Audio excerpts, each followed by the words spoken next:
Hello everyone, welcome back to another one of my videos. So I did post a poll saying whether you guys would like a thumbnail tutorial, and since I think all of the votes actually did say yes, I am going to be doing this for you guys now. So like and subscribe because it really helps me out, and let's get started with this tutorial.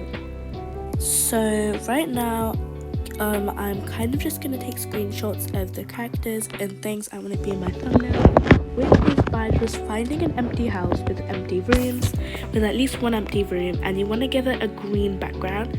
So if you want to know what color, you can kind of just go to the normal Toca wallpaper design, and then I think I used this color. No, it was a lighter shade. I used this color for my green background and for the floor, because then it will be easier to remove the background for the next step. So you want to put an expression or no expression you want on your character, and you just want to take a screenshot of them. I might actually change it. You want to take a screenshot of them to put into your thumbnail, and then you kind of just drop them from a certain height so that their arms can kind of be out, so that it looks kind of cute in the thumbnail. Obviously you can take as many screenshots based on all the characters you're going to include, but when you're done taking pictures of all the people, you can get some items from Home Designer that you might want to include. So it can be food, a random object. It takes me a while to actually decide what things I want to include, just because it's hard to like find a good object. So you can kind of just scroll through the random items that Toca has in Home Designer.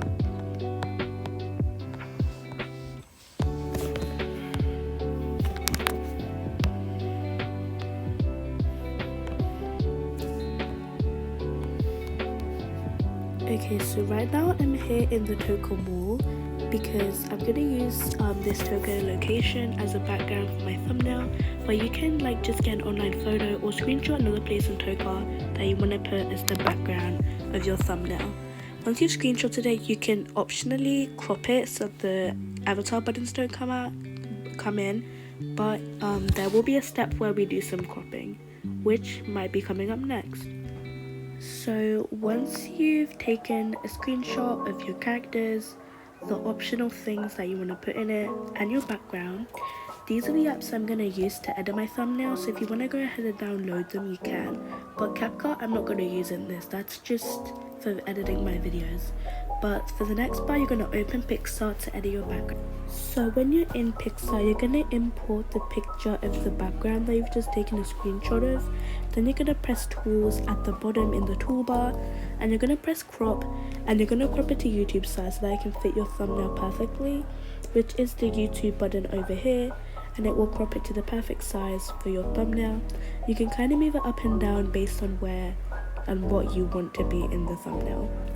Then you're going to press the sticker button in the toolbar, and you're just going to search in thumbnail, and then you're going to scroll till, or just tap the first sticker, which will come up with these little like faded lines, and you're going to zoom in till it goes over all of your thumbnail. It's optional if you don't want to add this in or not, but I'm just going to do it. Then once you've adjusted it to where you'd like it to be, you're going to press the blend button at the bottom, and you're going to go to either overlay or soft light. Soft light if you don't really want it to show as much, but overlay if you do want it to show, but I'm going to be using soft light. We will be coming back to Pixar later in the thumbnail to add more stickers and stuff, but once you've done that, you're going to press export, so that'll go to your photos, which is just the button at the top. Then next, usually some people would go to an app called Eraser to remove the background, but I use this app called Photo Room because it removes the background really well.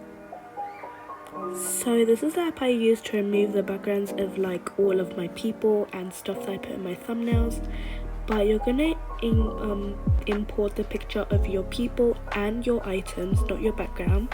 So I'm gonna do my characters first, and this is probably the longest process for me.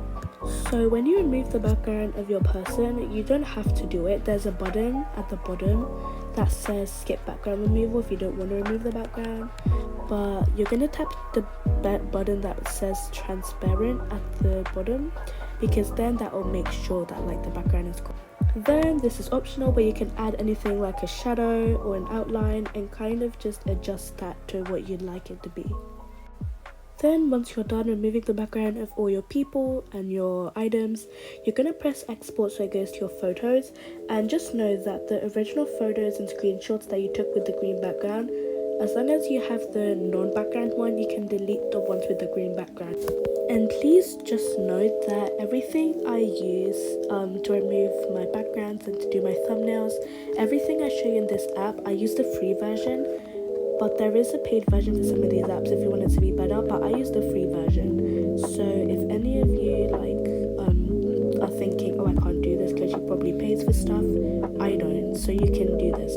Then for the next step, you're going to open this app that's called Ibis Paint. I know it's a very complex app because there's a lot of editing options, but trust me, the way I do it, I use the simple stuff because I don't get it either. So when you're on Ibis Paint, you're going to import the picture of your background that has the white lines on it. Then the first step I usually do is that I get my pencil and then I tap the blur button on the side, because I usually just like to get the dip pen soft, which is free, and I kind of just like to blur the edges, so the sides of my background, so I can just put focus on the thumbnail and not anything else, so that your watchers or viewers are really going to focus on your thumbnail. Then once you've blurred the sides, which is an optional step by the way, you're going to tap the multiple squares at the bottom, then you're going to tap the camera button, and then you're going to import the picture of your character and all your things and put it all into the thumbnail. You can make it as big as you like and move it to wherever you'd like as well. If you are doing this step, just come off of Ibis Paint and open this app called Canva, which you can download. So you're going to open a random presentation project and you're going to search up circle frame, and it should come up with something like this, because that's what you're going to import. Then I think this frame is a paid one because I have the school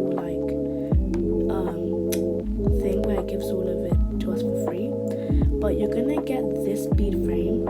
If it is expensive, you can use a different type of frame and you can get a free one, but you're going to put this in here like this, and you're going to size it so that it's about as big. When your frame is looking a little something like this, you're going to tap camera roll in the sidebar, and you're going to screenshot or get a picture of whatever you want to put in the frame. And for me, that's going to be one of my past thumbnails, so that I can show them an example of what your thumbnail is going to end up and look like. So you're just going to put it in the frame. Then once your frame is perfectly fitted into your bead or any type of style frame, and it's perfectly fitted, nothing else is coming out, you're going to tap the whole picture with the background and everything, and you're going to change it so that it can be any color. It really doesn't matter, it doesn't affect the thumbnail. I'm just going to use this lilac purple.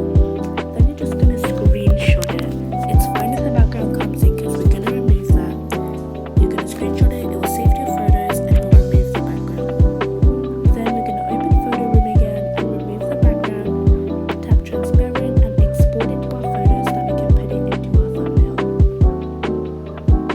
Don't worry if your Ibis Paint went back to the home page, it will be saved into your project and you can resume it.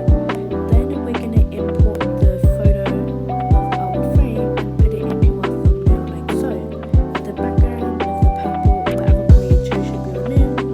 Then you can just put it wherever you'd like, which for me is going to be over here.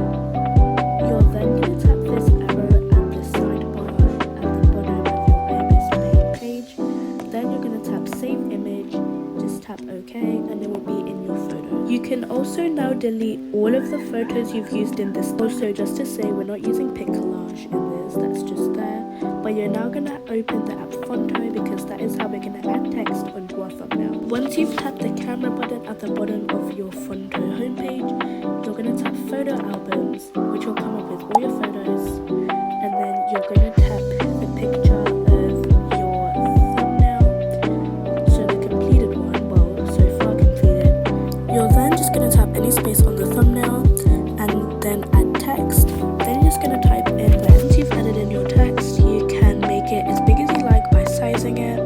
You can change the styles, text font, you can move it, and you can also curve it, which is what I like to do sometimes as well.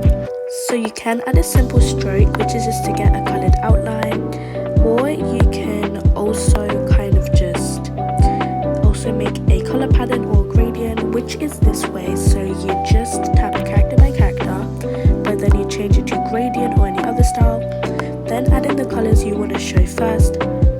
a while because sometimes I think of a good combination to make. It does take a while, but it is worth it when you get the style you like.